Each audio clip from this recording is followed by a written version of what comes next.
Hello students, आज हम 2019 में जो क्वेश्चन पेपर था उसमें जो ऑब्जेक्टिव थे 25 नंबर की जो एक्सरसाइज थी, है ना, उसको क्लियर करेंगे। ये वीडियो हो सकता है कि थोड़ा सा बड़ा हो जाए, क्योंकि मैं थोड़ा डिटेल में बताने की कोशिश करूँगा ताकि रिलेटेड क्वेश्चंस अगर एग्ज़ाम में आएँ तो आप लोग उनको आसानी से सॉल्व कर सकें। तो देखिए, क्वेश्चन नंबर 1 है हमारे पास में। एक सेट है 1 2 3, उसमें एलिमेंट हैं। Number of the equivalence relation बताना है जो कि किसको कंटेन करता हो, 1, 2 को कंटेन करता हो। तो स्टूडेंट्स, वैसे तो अगर आप इसका आंसर देना चाहें तो मैं एक सिंपल सी ट्रिक आपको ये बता देता हूँ कि अगर 1 2 3 सेट यानी 3 एलिमेंट इसमें हों और 2 एलिमेंट इसमें हों, तो इनसे जो इक्विवेलेंस रिलेशन बनते हैं वो कहीं के भी 2 एलिमेंट हों, 1 2 हों। यहाँ पर 1 2 ले लें आप, या 2 3 ले लें, या 1 3 ले लें, तो इसका जो आंसर है वो 2 इक्विवेलेंस रिलेशंस ही आएगा। लेकिन मैं थोड़ा सा यहाँ डिटेल आपको बता दूँ। कभी आपको आ गया है कि साहब बना करके बताइए, तो ये आपको आना चाहिए।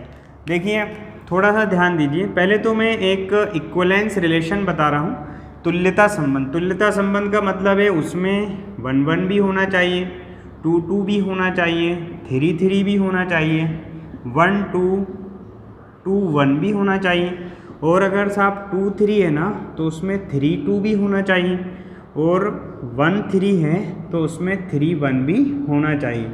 तो ये मैंने इसलिए लिख दिया क्योंकि जो इक्विवेलेंस रिलेशन है उसमें इंग्लिश में अगर अपन बोलें तो रिफ्लेक्सिव भी होना चाहिए। तो रिफ्लेक्सिव ये बता रहे हैं, ये तीनों कंडीशंस रिफ्लेक्सिव की हो गई।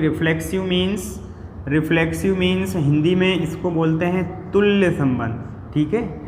और 1 2 2 1, 2 3 3 2 और 1 3 3 1, ये तीनों मिलके आपको क्या बता रहे हैं, है ना, ये तीनों मिलके आपको बता रहे हैं साइमेट्रिक, ठीक है साहब। इसको हिंदी में बोलते हैं हम लोग, है ना, सममित। और साथ ही साथ एक चीज़ और रह जाती है इसके बाद में, ट्रांजिटिव।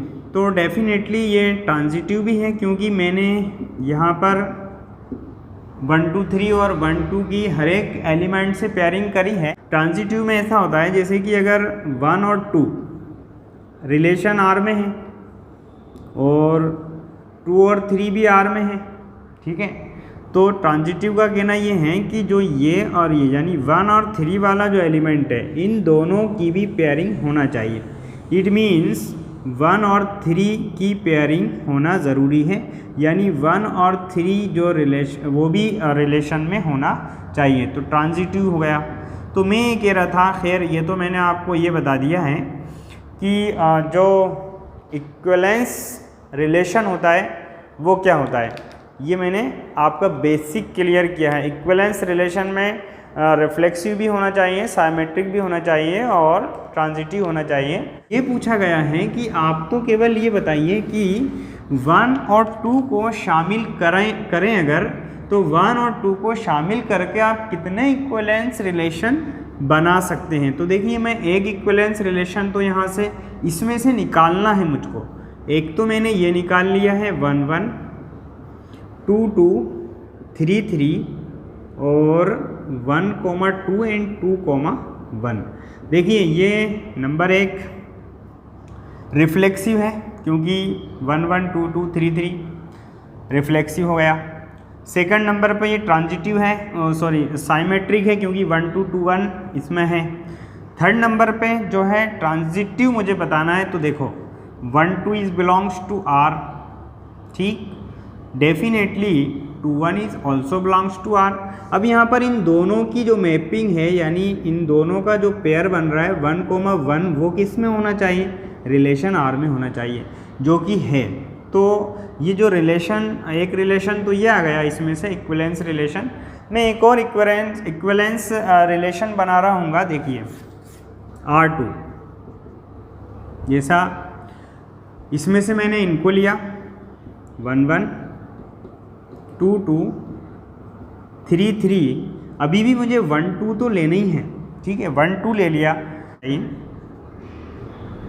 1 2 2 1, मान लो कि मैंने लिख दिया 2 3, तो 3 2 भी होना चाहिए, और 1 3 है तो 3 1 भी होना चाहिए डेफिनेटली। देखिए पहली चीज़ तो ये है कि ये definitely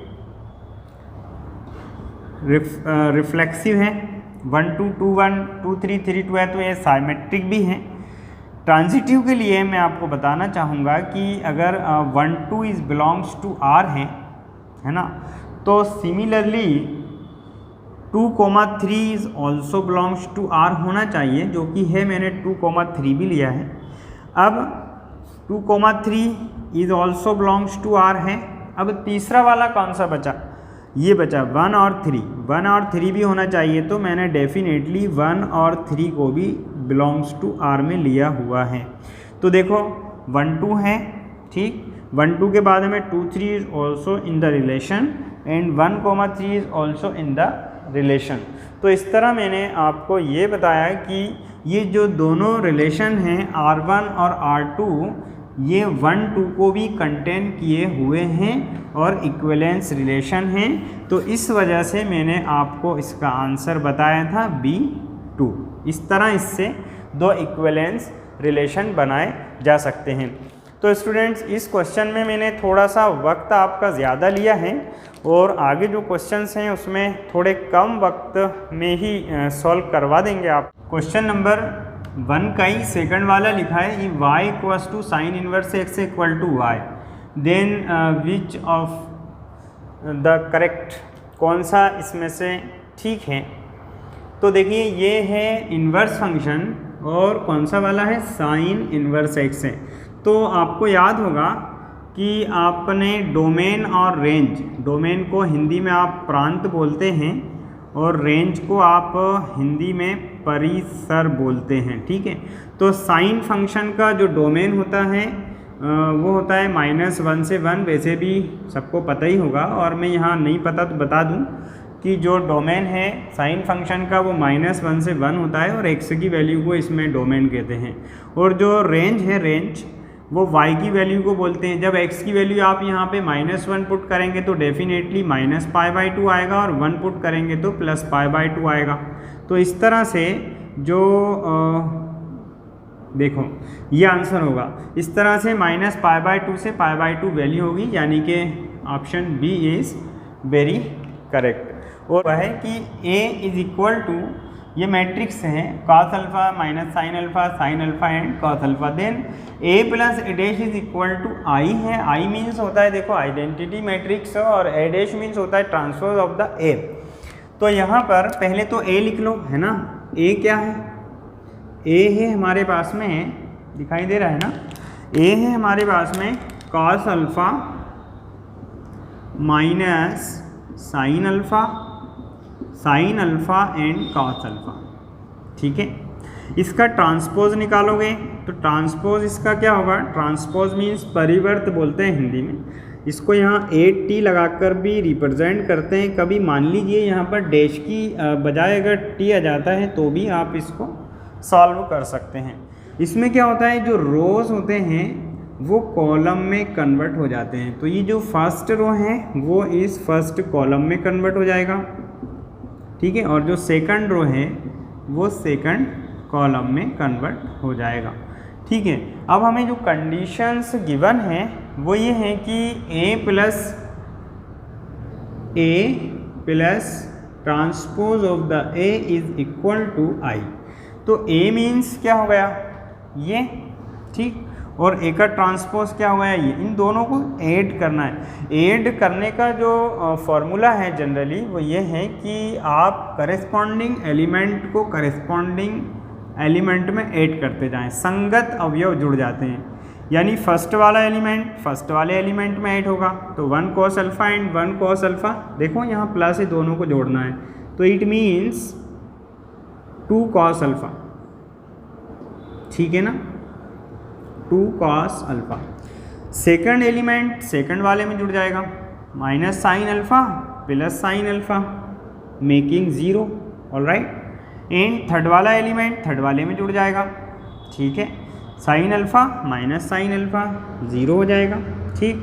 cos alpha and again cos alpha, तो 2 कॉस अल्फ़ा, और इक्वल्स टू में जो आई लिखा है, आई मीन्स होता है आइडेंटिटी मैट्रिक्स, और यहाँ पर 2 इंटू 2 का आइडेंटिटी मैट्रिक्स से लिखना पड़ेगा आपको। तत्समक अवयव 2 इंटू 2 का, ये तो आप जानते हो ना कि हमें परिस्थितियों के अनुसार काम करना चाहिए। यहाँ पर जब पूरी बात ही 2 इंटू 2 के स्क्वायर मैट्रिक्स की चल रही है, तो यहाँ पर ये भी स्क्वायर मैट्रिक्स में ही आएगा और 2 इंटू 2 का आएगा, ठीक है। अब करेस्पॉन्डिंग एलिमेंट्स की यहाँ पे कंपेयरिंग करते हैं आप, ऑन कंपेयरिंग, कंपेयरिंग मीन्स तुलना करते हैं आप। तो आप किसी भी एलिमेंट को बट करेस्पॉन्डिंग, जैसे फर्स्ट वाला फर्स्ट के इक्वल रख लो, सेकंड सेकंड के, थर्ड के, फोर्थ के। तो मैं यहाँ फर्स्ट बस एक ही एलिमेंट लूँगा, फर्स्ट वाले को फर्स्ट वाले के इक्वल रखना चाह रहा हूँ। तो 2 cos alpha is equal to 1, first वाला फर्स्ट वाले के इक्वल है, ठीक है साहब। Cos alpha is equal, multiply में जो दिख रहे हैं वो 2 यहाँ आ जाएंगे, तो ये 1/2 हो जाएगा। अब ये बताओ कि कॉस के रिस्पेक्ट में 1/2 कितना होता है, यानी कि कॉस अल्फ़ा यहाँ 1/2 means cos 60 degree means π/3, alright. तो कॉस और cos are eliminating both the sides, तो अल्फ़ा इज इक्वल्स टू π/3, ठीक है क्या। A B a non singular square matrix of the order 3 into 3, then the adjoint of A is equal to, यदि A कोटि 3 into 3 का वर्ग अवयव है तो एडजॉइंट ऑफ ए का मान क्या है। देखिए इसका एक आपको फॉर्मूला याद रखना पड़ेगा। मैं इसको यहाँ पर ये बोलता हूँ कि अगर आप इसको ऐसे लिखें कि n into n, order n into n है, तो यहाँ n इंटू एन के लिए एडजॉइंट ऑफ ए की जो वैल्यू है वो ये होती है, ठीक है साहब, ये फॉर्मूला है। तो अब आप इसको बताइएगा कि आंसर क्या होना चाहिए। n मीन्स हो गया यहाँ पे 3 हो गया, 3 माइनस 1 यानी कि डिटर्मिनेंट्स a का स्क्वायर है। Function f of x is equal to mod x at x equal to 0 is, यानी फलन f of x equal to mod x equal to 0 पर सतत है, यानी कि कंटिन्यूस है, डिफरेंशिएबल है, या फिर डिफरेंशिएबल है और कंटिन्यूस नहीं है, या कंटिन्यूस है और डिफरेंशिएबल नहीं है, इस तरह की बातें हैं।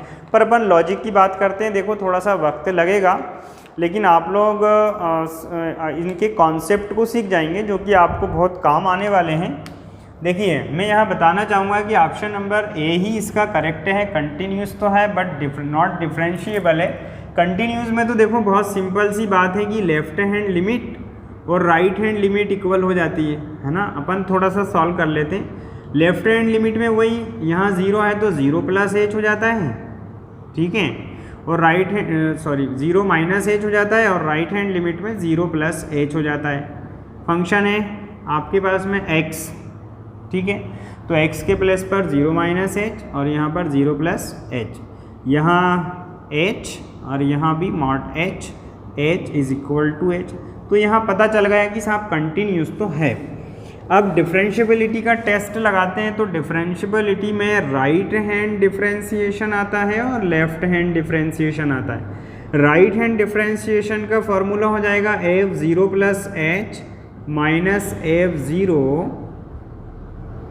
Divided by 0 plus H minus 0, और लेफ्ट हैंड डिफरेंशिएशन में f0 minus H minus f of 0 divided by 0 minus H and 0। f0 plus H का मतलब हो गया ओनली h, ठीक है साहब, ये तो 0 ही है, यहाँ पे ओनली h मॉड में रहेगा, ठीक है ना, और यहाँ f0 माइनस एच मतलब माइनस एच मॉड में आएगा, बट मॉड हटाएंगे तो वापस से प्लस हो जाएगा और यहाँ माइनस एच रहेगा। तो we can see very easily, यहाँ से 1 आ रहा है, यहाँ से -1 आ रहा है, both are not equals to each other. तो डेफिनेटली ये एक नॉट डिफरेंशिएबल फंक्शन हो गया है। F of x is equal to mod x is continuous but not differentiable. और मैं सभी लोगों को यहाँ बताना चाहूँगा कि इस तरह के क्वेश्चन काफ़ी एग्ज़ाम में आते हैं, तो इसलिए हम इनको थोड़ा सा डिटेल में सॉल्व कर रहे हैं। और आप लोग कॉपी पेन लेकर बैठे हो तो बहुत अच्छा रहेगा कि आप लिखते जाएं, हो सकता है कि आपको एग्ज़ाम में सॉल्व करने को ही आ जाए। चलिए नेक्स्ट क्वेश्चन देखते हैं। हमें दिक्कोजाई बतानी है, यानी डायरेक्शन कोसाइन बतानी है इस वेक्टर की, ठीक है। तो यहाँ डायरेक्शन रेशियोज पहले देखे जाते हैं, और वैसे भी अगर आप देखें तो ऐसे भी कर सकते हैं आप। ये एक वेक्टर है 3i cap -2j cap plus 6k cap, ठीक। इसका यूनिट वेक्टर निकालने के लिए हमें इसका मॉड्यूलस निकालना पड़ेगा। 3 square -2 square 6 square 9 plus 4 plus 36 49, it means 7। तो देखो वेक्टर में अगर 2 मार्क्स में भी ब्लूप्रिंट में है, अगर सॉल्व करने को आता है तो इस तरह से आप सॉल्व करना। इसकी जो डिसीज हैं वो a upon mod r b divided by mod r vector and c divided by modulus r vector. देखो इन्हीं को क्या कहा जाता है, ये कॉस अल्फ़ा है फर्स्ट वाला, ये कॉस अल्फ़ा है, ये कॉस बीटा है, ये कॉस गामा है, ठीक है। तो a के प्लेस पर 3, b के प्लेस पर 2, c के प्लेस पर 6। तो 3 डिवाइडेड बाय मॉड्यूलस r की वैल्यू क्या हो गई, 7 हो गई। तो 3/7 and -2 divided by 7 and 6 divided by 7। तो ये आपका आंसर रहा, ठीक है। तो इस तरह से क्वेश्चन अगर 2 मार्क्स में भी एग्ज़ाम में आता है तो आप लोग उसको सॉल्व करके आइए। सेकंड वाले का सेकंड क्वेश्चन है, इसमें सेकंड ऑर्डर का डेरिवेटिव निकालना है। इसको हम पढ़ते हैं d2y बाय dx स्क्वायर, है ना। तो पहले एक बार डिफ्रेंशिएशन कर लो। एक बार डिफ्रेंशिएशन किया तो y का dy बाई dx, x का 1 और e to the power x का e to the power x ही होता है। अगेन, है ना, again differentiating with respect to x, तो इसको पढ़ते क्या है, d2y बाई dx स्क्वायर 1 का 0 और e to the power x का e to the power x। तो जिस ऑप्शन में e to the power x आ रहा है वो आपका इसमें करेक्ट आंसर होगा। चलिए तो इसके बाद में नेक्स्ट क्वेश्चन नंबर 3 है, area bounded by the curve y equal to x square. यहाँ हमें ग्राफ कुछ नहीं बनाना है, क्षेत्रफल निकालना हैगा। तो डायरेक्ट आप यहाँ पे एरिया को ऐसे भी निकाल सकते हैं by the integrating method. Limit है 1 से 2 x की और y equal to x square है, तो यहाँ एक्स स्क्वायर डी एक्स से लिख दें। वेरी सिंपल, एक्स स्क्वायर का integration x³ and this is the lower limit and this is the upper limit. We should have to putting the limits here 2 cube and 1 cube, all right. तो 8 -1 यानी कि 7 divided by 3, यहाँ पे square unit लिखना चाहिए। तो यहाँ जो फिलअप है उसमें आपको ये ब्लैंक में आपको ये फिल करना चाहिए। नेक्स्ट क्वेश्चन है, थर्ड वाले में पूछ रहे हैं कि direction ratios of the 2 parallel lines. तो हिंदी में मैं इसको पढ़ करके बता दूं कि 2 अगर समांतर रेखा हैं तो उनके डायरेक्शन रेशियोज कैसे होंगे। तो देखिए जब भी कोई 2 पैरेलल लाइंस होती हैं ना, तो इनके जो डायरेक्शन रेशियोज हैं, जैसे यहाँ पे 1 2 3 है, तो हो सकता है कि इसके 2 4 6 हों। इसका मतलब है कि ये प्रोपोर्शनल रहते हैं, प्रोपोर्शनल यहाँ आपको लिखना चाहिए, ठीक है। और आपको पता ही होगा, वैसे भी काफ़ी कुछ पढ़ा होगा इसके बारे में, समानुपाती होते हैं, ठीक है। चलिए तो इसके बाद में हम इसके 4th वाले क्वेश्चन की बात करते हैं। मैं intercept of the plane on x axis, x axis पर इस प्लेन ने क्या अंतःखंड बनाया है। तो देखो इंटरसेप्ट फॉर्म का जो प्लेन है, प्लेन कौन से फॉर्म का, जिसको हिंदी में हम समतल कहते हैं ना, कौन से फॉर्म में, इंटरसेप्ट फॉर्म में होता है x upon a, y upon b and z upon c is equal to 1। यहाँ ये ध्यान रखा जाना चाहिए कि राइट हैंड साइड में 1 होना चाहिए। तो मैं इसको जो राइट हैंड साइड में कितना दिखाई दे रहा है, 5 दिखाई दे रहा है, तो इन द फर्स्ट मैं 5 से डिवाइड करूँगा, dividing both sides by the number 5, है ना। तो 5 से डिवाइड करने पर हो जाएगा 2x upon 5, y divided by 5, z divided by 5 और 5 अपॉन 5, यानी कि मैं यहाँ पे 1 लिख दूँगा, ठीक है। अगर यहाँ 6 होता तो 6 से डिवाइड करते, 7 होता तो 7 से डिवाइड करते, इवन जो भी यहाँ राइट हैंड साइड में हमको मिलता है उसी से डिवाइड करते। लेकिन अभी भी ये वाला जो इक्वेशन है आप लोग देख रहे हैं, ये वाला जो इक्वेशन है अभी भी इसके जैसा नहीं है। क्या क्या कमियां हैं कि यहाँ पर x, y और z के साथ में 1 ही होना चाहिए और कुछ नहीं होना चाहिए। इसका मतलब है कि मैं यहाँ से 2 को हटाऊँ, तो अब आप ये बताइए कि ये 2 मान लीजिए अभी फ़िलहाल ये यहाँ है, लेकिन कभी किसी ज़माने में इसके जो पूर्वज हैं वो यहाँ रहते होंगे, है ना, जभी तो ये यहाँ से यहाँ शिफ्ट हो गया था। शायद समझ में आ गया होगा आपको। एक बात, दूसरी बात ये है कि यहाँ पर देखो प्लस है ना, इंटरसेप्ट फॉर्म का जो इक्वेशन है उसमें प्लस है, तो यहाँ पर प्लस होना चाहिए। लेकिन अब मैं इस माइनस को हटाऊँ पहले, तो इस माइनस को मैंने यहाँ पे, इसको मैंने हटाया, यहाँ लगा दिया, ठीक। जब माइनस हट गए तो यहाँ तो वैसे भी प्लस ही बचा, ऑलराइट।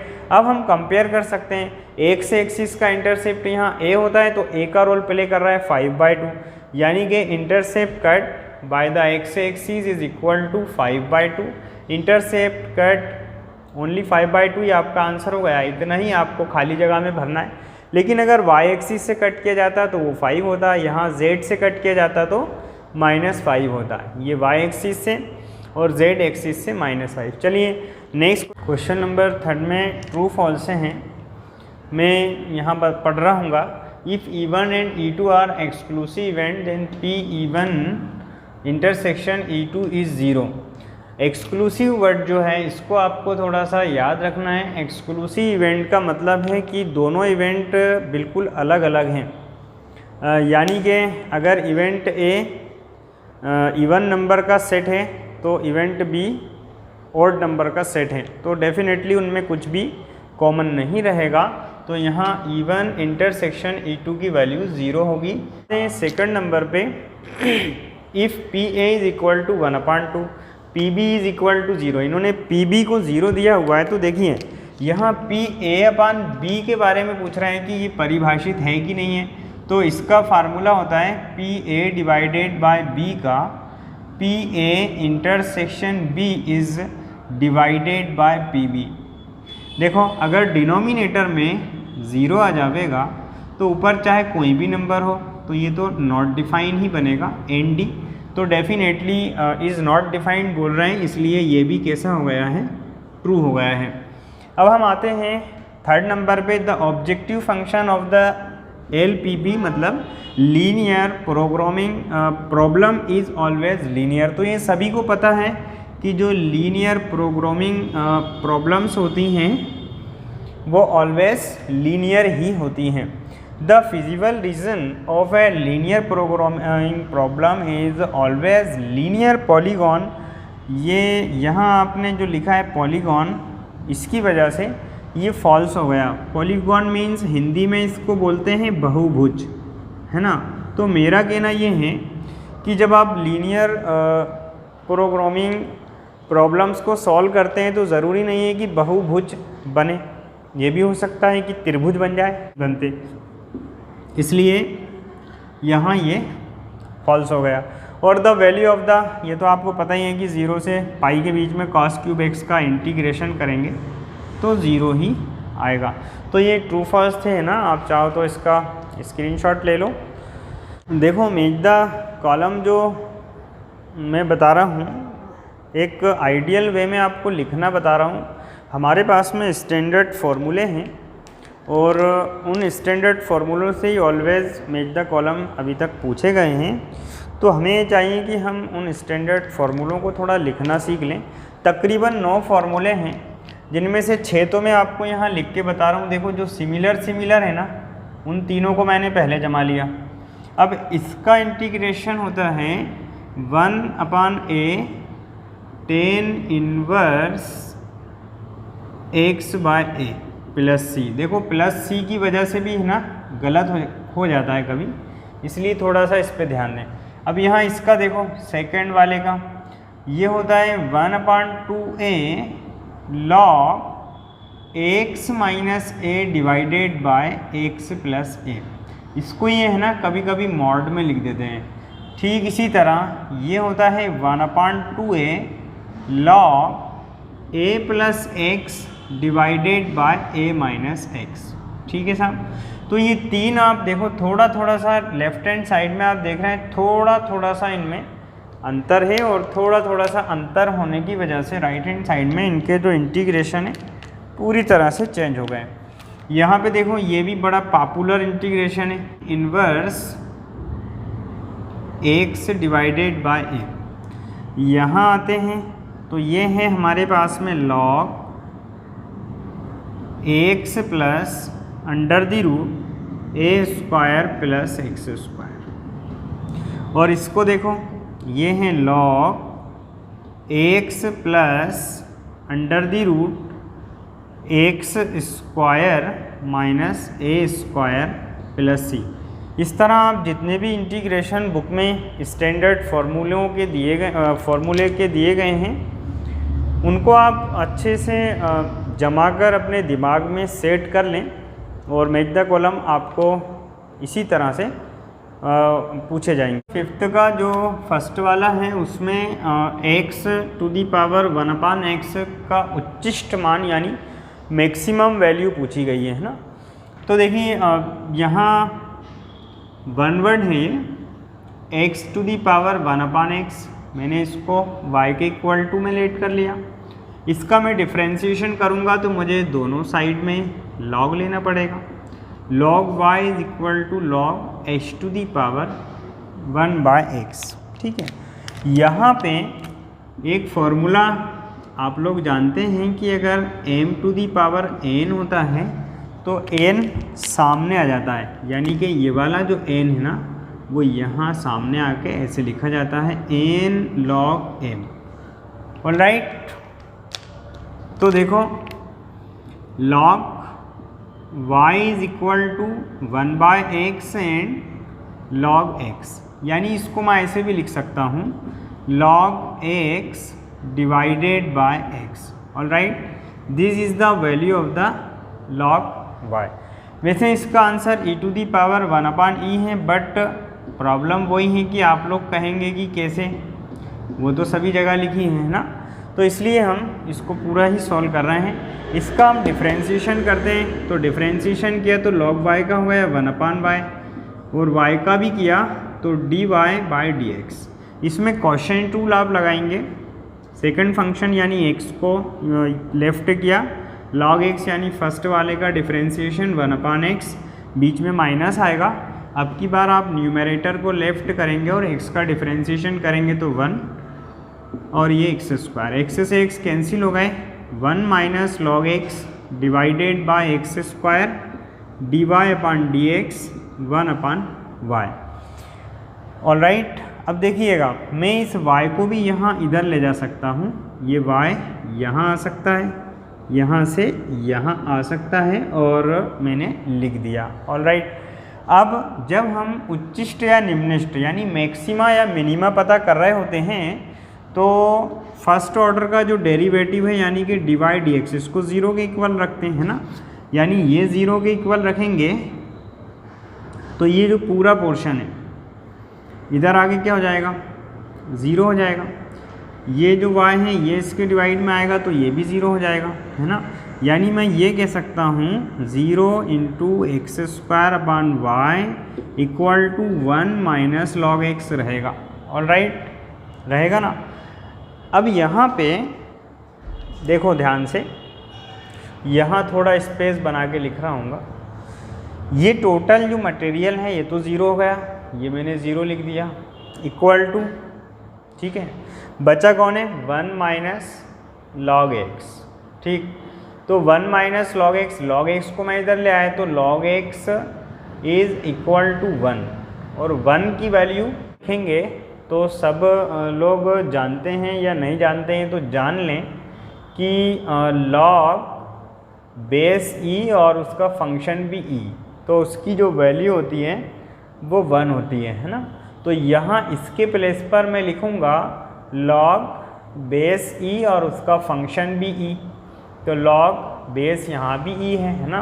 लॉग से लॉग बोथ साइड्स आप एलिमिनेट कर देंगे तो जो x की वैल्यू है वो e आएगी, ठीक है। और जब x की वैल्यू यहाँ हमको e मिलेगी ना, तो आप इस e को यहाँ पुट करेंगे, यहाँ और यहाँ, तो e to the power 1/e आपका जो है मैक्सिमम वैल्यू के फॉर्म में आंसर होगा। सेकंड क्वेश्चन में दिया है rate of change in area of a circle, यानी वृत्त के क्षेत्रफल में परिवर्तन ज्ञात कीजिए जबकि उसका जो रेडियस है वो 5 हो। तो देखो ये तो बहुत ही सिंपल है, आप अगर रेडियस आर कह रहे हैं तो एरिया पाई आर स्क्वायर, इसका डिफ्रेंशिएशन आपने किया तो d a by d r is equal to 2 pi r. R की वैल्यू आपको कितनी पुट करनी है 5 सेंटीमीटर, तो 2 पाई और आर के प्लेस पर आपने 5 लिख दिया, तो ये हो गया 2 5 10 स्क्वायर सेंटीमीटर, तो ये आपका आंसर हो गया। चलिए नेक्स्ट क्वेश्चन देखते हैं। नंबर 3 है ना, उसमें नॉर्मल यानी अभिलंब, अभिलंब का स्लोप यानी कि जो उसका ढाल है वो पूछा है, तो dy dx से निकालना है और x की वैल्यू भी लिखना है। देखो तो डिफ्रेंशिएटिंग किया y के रिस्पेक्ट में, तो dy upon dx 2 2 4x plus 3, sine x का डिफ्रेंशिएशन हो जाएगा cos x, ठीक है ना। देखो साहब जो इसको स्लोप बोलते हैं डिफ्रेंशिएशन को, यहाँ मैं इसको m1 बोल रहा हूँ, ठीक है। और यहाँ पर जो x की वैल्यूज़ है वो 0 है, तो 4 × 0 प्लस 3 × cos 0, ये तो 0 हो गए, और cos 0 की वैल्यू डेफिनेटली इसकी वैल्यू 1 होती है, ठीक है। तो यहाँ पे m1 यानी स्लोप आ गया है 3, लेकिन ये जो स्लोप है ये कर्व का है, उसके नॉर्मल का नहीं है, नॉर्मल यानी अभिलंब। और मैं आपको बताना चाहूँगा कि नॉर्मल का अगर स्लोप निकालते हैं तो m1 m2 is equal to -1 इनमें m2 एज इट इज़ रहेगा, इधर -1 है, तो डेफिनेटली जो m2 है m2 की वैल्यू आ जाएगी -1/3। इसको आप एग्ज़ाम में थोड़ा ध्यान रखना, नहीं तो आप इसमें गलती कर दें। अक्सर ऐसे क्वेश्चन पूछे जाते हैं, और अगर जैसे मैं आपको इसका तरीका बताऊं शॉर्ट वे में, अगर आप इनको सॉल्व करना चाहते हैं, यहाँ साइन है और यहाँ पर कॉस थीटा है, और जनरली आपसे हमसे ये पूछा गया है कि आप ये बताइए कि इसकी मिनिमम या मैक्सिमम वैल्यू क्या है। तो जब आप मिनिमम वैल्यू बताते हैं तो आपको ये बताना चाहिए, माइनस यहाँ लगा लेना चाहिए a² + b², और जब आप मैक्सिमम वैल्यू बताते हैं तो आपको यहाँ प्लस लगा लेना चाहिए और a² + b² करके बताना चाहिए। तो आइए देखते हैं मैक्सिमम और मिनिमम दोनों वैल्यूज़ क्या होती हैं। यहाँ a की वैल्यू 3 है ना, b की 4 है, ठीक है।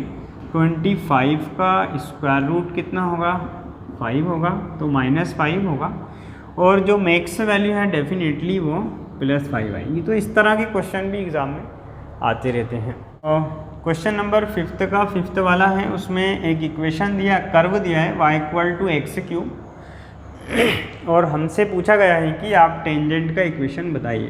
पहले मैं बता दूं कि टेंजेंट का इक्वेशन एक्चुअल में ये होता है y - y1, यहाँ m आता है, m मीन्स वही dy/dx, ठीक है, और यहाँ होता है x - x1, ये हमें करना है। तो पहले हमें dy/dx से निकालना पड़ेगा।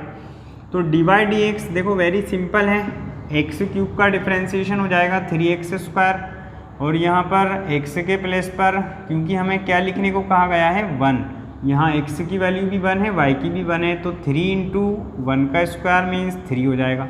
यानी यहाँ पर ये वैल्यू तो 3 हो गई। ऑलराइट, अब यहाँ x एज इट इज़ रहेगा और x1 y1 का जो रोल प्ले करते हैं वो ये पॉइंट्स होते हैं x1 y1, ठीक है। तो यहाँ y माइनस y1 मीन्स 1 हो गया और x1 मीन्स भी 1 हो गया। इस तरह के क्वेश्चन ज़रूर आते हैं एग्ज़ाम में। तो 3x minus 3 y equal to 3x minus 3 minus 1 go to the right hand side and become plus, तो y equals to 3x minus 2। ये आपका 1 वर्ड का आंसर है, y equals to 3x minus 2। तो देखिए स्टूडेंट, जब से लॉकडाउन लगा हुआ था तब से जहाँ जहाँ आपको सभी को जो प्रॉब्लम्स आई, जो लोग अपने टीचर्स से नहीं मिल पा रहे थे, और जितना भी हो सका मैंने उनका सहयोग किया। और इसके बदले में मैं ये चाहता हूँ कि आप अपने पेरेंट्स को, माता पिता को एक ऐसा रिज़ल्ट दें कि उनका भी जो सर है वो गर्व से ऊंचा हो जाए। और कोरोना को तो लोग याद रखेंगे ही इस वर्ष में, साथ ही साथ आपका जो रिज़ल्ट है वो ऐसा हो कि आप कोरोना को भूल जाएं और ये रिज़ल्ट आपके जीवन को पूरी तरह से बदल कर रख दे। ठीक है, थैंक यू।